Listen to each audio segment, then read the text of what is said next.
Is the world witnessing the start of a new economic showdown? For decades, China has been the undisputed king of global manufacturing, the world's factory. But now, a new challenger is stepping into the ring, and it's a giant in its own right: India. This isn't just about two countries, it's about a potential shift that could redefine the global economy for generations to come. So, who will win this economic battle? Let's dive in.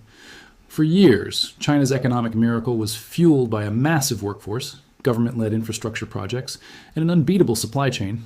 They built cities from scratch, connected them with high-speed rail, and became the go-to destination for companies like Apple, Samsung, and countless others.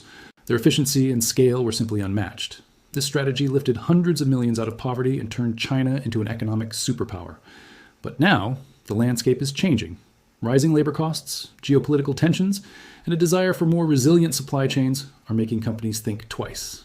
The China Plus One strategy is no longer just a buzzword. It's a real business plan, and that's where India comes in. With a population that has now surpassed China's in a median age of just 28, India boasts the world's largest and youngest workforce.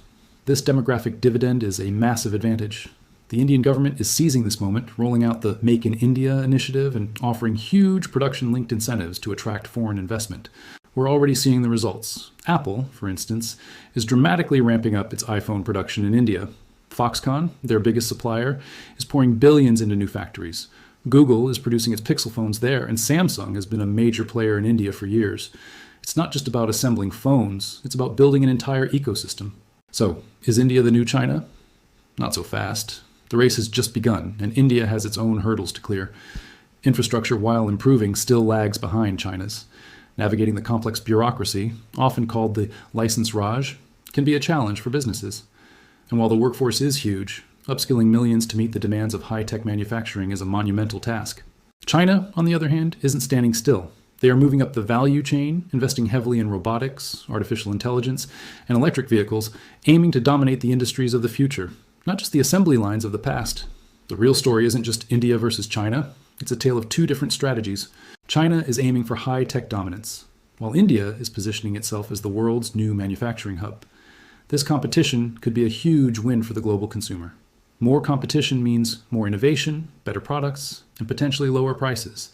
It also means a more diversified and stable global supply chain, which is good for everyone. The next decade will be fascinating to watch. Will India successfully build its manufacturing empire? Can China maintain its edge by innovating?